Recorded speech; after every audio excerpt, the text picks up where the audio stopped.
নমস্কার বন্ধুরা, এক্সিলেন্ট পরিবারে আপনাদের আরও একবার স্বাগত জানাই। আজকের আপনাদের পাঠ করে শোনাবো ষষ্ঠীপদ চট্টোপাধ্যায়ের লেখা ভুতুড়ে গল্প প্রেত আতঙ্ক। চলুন বন্ধুরা, আর বেশি দেরি না করে আজকের গল্পে ফেরা যাক। তখন শীতকাল।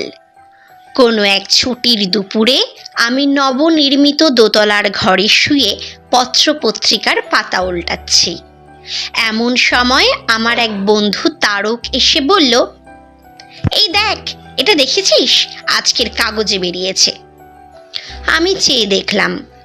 খবরের কাগজে সম্পত্তি বাড়ি জমি বিভাগে ছোট্ট একটি বাড়ি বিক্রির বিজ্ঞাপন।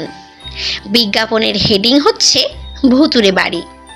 নিচে লেখা আছে, ঘাটশিলায় কাশিদা অঞ্চলে আমাদের সাবেক কালের বাড়িটা ভূতের উপদ্রবের জন্য বেচে দিতে চাই। সম্পূর্ণ খালি বাড়ি, সামান্য আসবাবপত্র যা আছে তার সমেত বাড়িটার দাম 5,000 টাকা। সব জেনে শুনে যদি কেউ কিনতে চান নিচের ঠিকানায় যোগাযোগ করুন।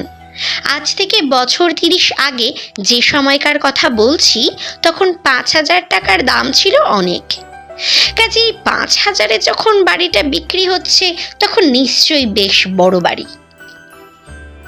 আমি কাগজটা রেখে উঠে বসে বললাম, বেশ অভিনব বিজ্ঞাপন তো, আর বাড়ির মালিকও খুব সৎ লোক মনে হচ্ছে।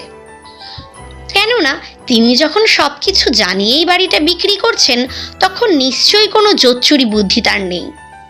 কিন্তু মুশকিল হচ্ছে, দেখে আমাদের লাভ কি? এত টাকা তো আমাদের নেই যে এই বাড়ি আমরা কিনবো। অতএব কিনবে কে? তারক বলল, বাড়ি কেনার লোকের কি অভাব আছে রে? মোহনের জ্যাঠামশাই একবার ঘাটশিলায় বাড়ি কেনার ইচ্ছা প্রকাশ করেছিলেন।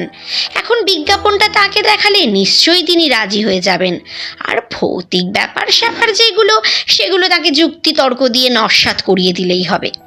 মোদ্দা কথা হচ্ছে, এই সুযোগে ঘাটশিলাটা একবার ঘুরে আসা। প্রস্তাবটা চানাচুরির মতোই মুখরোচক বললাম। আরে বাহ, বেশ বলেছিস তো, চল তবে এখনই যাই। আমরা দুজনে তখন খবরের কাগজের ওই অংশটার ওপর লাল পেন্সিলে দাগ দিয়ে শিবপুরে মোহনদের বাড়ির দিকে চললাম। ওদের বাড়িতে গিয়ে মোহনকেও পেয়ে গেলাম অপ্রত্যাশিতভাবে। আসলে ছুটির দিন তো, এই সময়টা খেয়ে দিয়ে সবাই একটু বিশ্রাম করে। মোহনকে কাগজটা দেখাতে ও একটু অবাক হয়ে গেল। তারপর বলল, বেশ মজার ব্যাপার, ভূতের বাড়ি এই কথা আগে থেকে জানিয়ে কেউ আবার বিজ্ঞাপন দেয় নাকি? লোকটার মাথা খারাপ নেই তো, নাকি বিজ্ঞাপনটাই ফলস?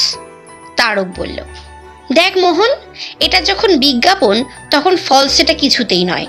কেননা কার এত টাকা আছে যে খরচা করে এসে ফাজলামি করতে যাবে? মোহন বলল, তা ঠিক, তবে জ্যাঠামশাই যা ভীতু লোক, তাতে এ বাড়ি উনি কিনতেই চাইবেন না। তারক বলল, আরে বাবা, বুঝছিস না কেন? ভূতটু তো সব বাজে। আসলে ভদ্রলোকের সম্পত্তি অনেক, বিক্রি করতে চাইছেন কিন্তু খদ্দের পাচ্ছেন না। কাজেই এই চমক লাগানো বিজ্ঞাপনে কিছু লোকের দৃষ্টি আকর্ষণ করতে চাইছেন। অনেক লোক তো আছে ভূতের নামে হাড়ে চটা, তাদেরই ভেতর থেকে কেউ হয়তো জেদ করে বাড়িটা কিনেই ফেললো। এটা অবশ্য মন্দ বলিসনি। ঠিক আছে, এসেছিস যখন বস তোরা। জ্যাঠামশাই সবে শুয়েছেন, উঠলেই খবরটা দিচ্ছি। তারপর বাড়ি কেনা হোক না হোক, দেখতে যাওয়ার ছলে 2-4 দিন ঘাটশিলা থেকে ঘুরে আসা যাবে খন। তারক বলল, আমিও তাই বলি, তোর জ্যাঠামশাইকে যেভাবেই হোক তুই রাজি করা। আমাদের 3 জনের তাহলে রথ দেখা কলা বেচা 2ই হবে। আর যদি সম্ভব হয় তো এক রাত ভূতের বাড়িতে কাটিয়েও আসতে পারবো আমরা। ভূত সম্বন্ধে একটা অভিজ্ঞতাও হবে আমাদের। সেই দুপুরটা আমরা 3 জনে এক নতুন আনন্দে চুটিয়ে গল্প করে কাটালাম। তারপর বিকেলবেলা খবরের কাগজটা মোহনের জ্যাঠামশাইকে দেখাতেই লাফিয়ে উঠলেন তিনি। না না, ও বাড়ি আমি কিনবো না। আমি টাকা দিয়ে জিনিস কিনবো, ওইসব ঝামেলার মধ্যে কেন যাব আমি? তাছাড়া তোমরা আজকালকার ছেলেরা ভূত প্রেত মানো না বটে, কিন্তু আমি মানি। কেননা আমি নিজে ব্যক্তিগতভাবে অনেক সময় ভূতের অস্তিত্ব অনুভব করেছি। তাই বলি, কি দরকার বাবা ওইসবের মধ্যে যাওয়ার। তবে ঘাটশিলায় একটা বাড়ি কেনবার ইচ্ছা আমার আছে। আমি বরং তোমাদের কিছু টাকা দিচ্ছি, তোমরা তিনজনে দিন কত ঘাটশিলা থেকে ঘুরে এসো। আর যদি কোথাও ভালো কোনো বাড়ির খোঁজখবর পাও তো দেখে এসো, পরে দরদাম করে কেনা যাবে। আমরা তাতেই রাজি হয়ে মনের আনন্দে ঘাটশিলা যাওয়ার তোড়জোড় করতে লাগলাম।